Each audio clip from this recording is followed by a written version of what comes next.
Assalamualaikum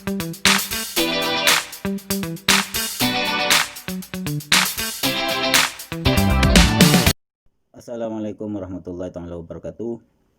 Ketemu lagi dalam pelajaran PPKN. Alhamdulillah kita sudah beranjak kepada pembahasan selanjutnya. Namun sebelum memulai pelajaran, marilah kita berdoa terlebih dahulu supaya pertemuan kita menjadi berkah dan bermanfaat. Berdoa mulai. Selesai. Oke anak-anakku sekalian, pada pertemuan kali ini kita melanjutkan materi sebelumnya, yaitu tentang proses penyusunan peraturan perundang-undangan. Kali ini kita melanjutkan yang kemarin, part 2. Kalau kemarin kita membahas tentang yang namanya proses penyusunan undang-undang dan TAP MPR, maka pada pertemuan kali ini kita akan membahas proses penyusunan undang-undang dan perpu atau peraturan pemerintah pengganti undang-undang. Ya, dan juga kita akan membahas tentang proses penyusunan peraturan pemerintah. Nah, ini dua ya kita membahas pada kesempatan kali ini. Nah, bagaimana undang-undang atau perpu yang sederajat ya hierarkinya dalam tata urutan perundang-undangan dan juga PP ini dibuat, bagaimana prosesnya dan siapa yang berhak menyusun?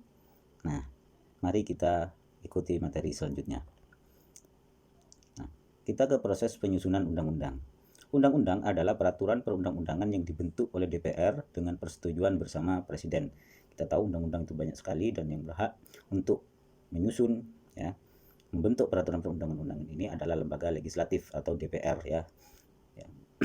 Lah, tapi dengan persetujuan bersama Presiden. DPR merupakan lembaga negara yang memegang kekuasaan membentuk undang-undang, makanya yang berhak menyusun undang-undang ini adalah DPR. Ini berdasarkan pasal 20 ayat 1 di dalam Undang-Undang Dasar kita. Namun demikian, selain DPR yang membentuk peraturan perundang-undangan atau membentuk undang-undang, juga ada pemerintah Presiden juga berhak mengajukan rancangan undang-undang. Lah, selain DPR yang bisa mengajukan dan membentuk ya, Presiden juga bisa mengajukan rancangan undang-undang. Ini sesuai dengan Undang-Undang Dasar kita pasal 5 ayat 1. DPD juga demikian, dalam pertimbangan daerah ya, perwakilan daerah juga berhak mengajukan rancangan undang-undang yang berkaitan dengan otonomi daerah, perimbangan keuangan, pokoknya yang berhubungan dengan otonomi daerah. Ini sesuai dengan pasal 22D ayat 1. Nah, bagaimana proses penyusunannya? Mari kita lihat slide selanjutnya. Nah, ini proses penyusunan atau pembentukan peraturan perundang-undangan. Nah, sesuai dengan skema tersebut ya, maka ya sebagaimana tadi dijelaskan juga, maka yang berhak mengajukan ya rancangan undang-undang yang dibahas di skema ini adalah Presiden dan DPR. Itu tertera pasalnya ya, ketentuan perundang-undangan kita, Undang-Undang Dasar kita yang menyatakan siapa yang berhak mengusulkan. Nah, itu prosesnya. Oke, saya jelaskan. Kita mulai dari bagaimana rancangan undang-undang itu diajukan oleh DPR ya. DPR mengajukan setelah diajukan RUU itu dibahas oleh DPR dan Presiden untuk mendapatkan persetujuan bersama. Nah, ini bisa ada dua kemungkinan ya, mendapatkan persetujuan atau tidak mendapatkan persetujuan. Bila undang-undang yang dibahas, rancangan undang-undang RUU ya, belum jadi undang-undang, RUU ini dibahas bersama oleh DPR dan Presiden mendapatkan persetujuan yang atas, maka RUU itu nanti disetujui dan ditandatangani oleh Presiden, kemudian diundangkan dalam lembar negara dan sah menjadi undang-undang. Apabila Presiden tidak menandatanganinya, maka undang-undang itu dalam jangka waktu 30 hari menjadi undang-undang karena sudah disepakati di lembaga DPR. Nah, apabila tidak mendapatkan persetujuan, maka ya selesai, maka tidak boleh diajukan lagi dalam masa persidangan itu. Nah, yang diajukan oleh Presiden juga demikian, pasal 5 ayat 1 ini Presiden juga berhak. Makanya yang kemarin rame tentang Undang-Undang Omnibus Law itu adalah rancangan undang-undang yang sekarang jadi undang-undang itu yang diajukan oleh Presiden, bukan DPR. Nah, cuma pembahasannya atau pembentukannya itu di DPR dalam pembahasan bersama dengan Presiden. Nah, setelah RUU itu dibahas ya bersama, sama prosesnya.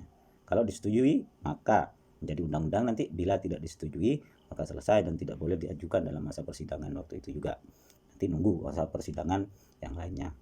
Nah, itu proses pembentukan peraturan perundang-undangan.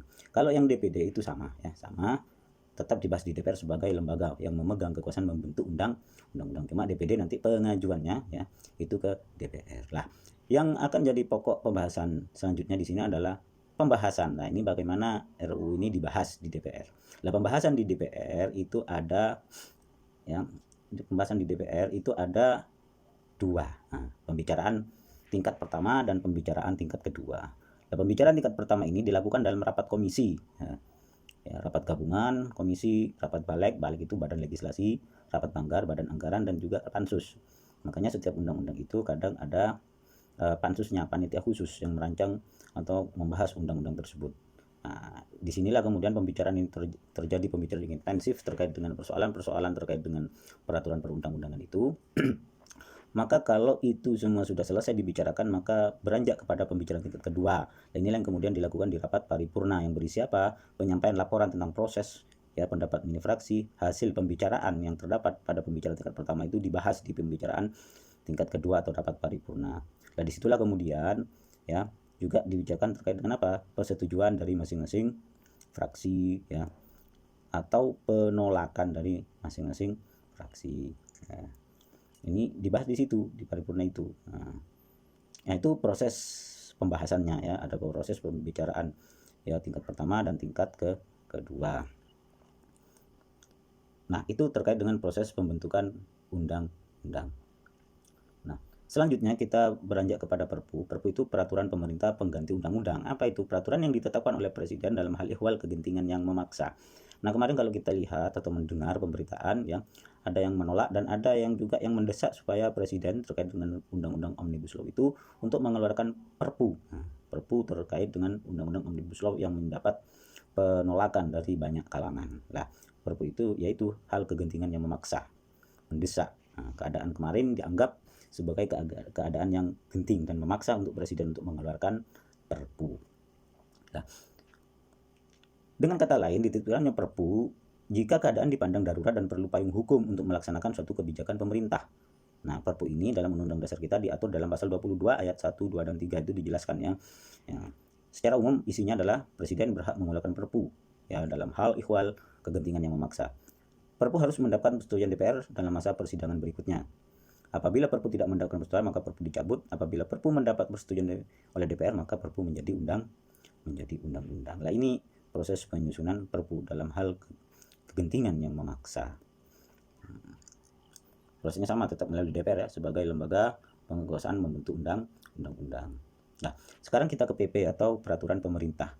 Peraturan pemerintah ini adalah peraturan perundang-undangan yang ditetapkan oleh Presiden untuk melaksanakan undang-undang sebagaimana mestinya. Nah, kita seringkali membaca di undang-undang itu ada ketentuan diatur oleh PP atau peraturan pemerintah. Nah, ini maksudnya apa? Maksudnya undang-undang itu perlu pengaturan PP atau peraturan pemerintah yang lebih detail untuk melaksanakan undang-undang tersebut.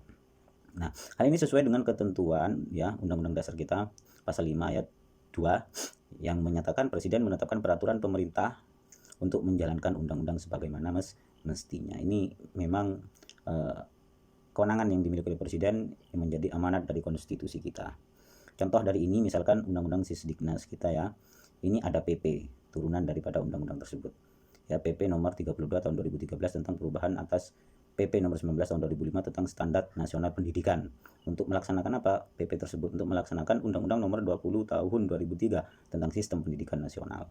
Nah, nanti coba kalian buka undang-undang, ada ketentuan-ketentuan yang mengatakan diatur oleh peraturan pemerintah. Nah, ini artinya apa? Artinya undang-undang tersebut untuk dilaksanakan perlu adanya peraturan pemerintah. Makanya peraturan pemerintah ini adalah peraturan yang ditetapkan oleh Presiden untuk melaksanakan undang-undang. Nah, bagaimana proses penyusunannya? Proses penyusunannya itu ada 3 tahapan. Yang pertama itu adalah perencanaan, yang kedua adalah tahap penyusunan, dan ketiga adalah tahap penetapan. Tahap perencanaan rancangan peraturan pemerintah disiapkan oleh kementerian dan atau lembaga pemerintah bukan kementerian sesuai dengan bidang tugasnya. Kalau kalian lihat ada lembaga pemerintah itu lembaga kementerian dan lembaga non kementerian. Nah, ini yang berhak menyusun nanti Kemudian ada tahap merencanakan. Kemudian tahap penyusunan ini panitia antar kementerian atau lembaga bukan kementerian. Ini kemudian setelah direncanakan disusun teksnya bagaimana, naskahnya bagaimana Nah, kemudian kalau sudah selesai baru ditetapkan atau diundangkan pengundangan PP oleh Presiden. Kemudian diundangkan oleh sekretaris negara di dalam lembaran negara. Ini proses penyusunannya peraturan pemerintah sebagai peraturan untuk melaksanakan undang-undang. Nah, itu mungkin materi kita untuk kali ini. Kita membahas dua-dua ya. Kurang lebihnya mohon maaf. Nanti apabila ada pertanyaan bisa kalian sampaikan di grup WA. Nah, untuk tugas kali ini kalian harus menyelesaikan 3 tugas. Carilah ya dan bacalah dari berbagai sumber, buku paket, sumber lain, internet dan lain sebagainya. Kemudian jawablah pertanyaan berikut. Yang pertama, bolehkah undang-undang diajukan oleh DPD? Bagaimana cara pengusulan dan penyusunan undang-undang yang diajukan oleh DPD? Coba kalian jelaskan. Yang kedua, apa yang dimaksud hal ikhwal kegentingan yang memaksa dalam penyusunan Perpu? Berikan contoh Perpu yang menjadi undang-undang. Yang terakhir, coba cari kalian contoh dari peraturan pemerintah. Ya, coba sebutkan PP tentang apa ya, nomor berapa. Nah, itu mungkin tugas hari ini. Silakan dikerjakan. Nanti link untuk menjawab akan saya kirim selanjutnya menyusul ya. Oke, terima kasih. Assalamualaikum warahmatullahi wabarakatuh.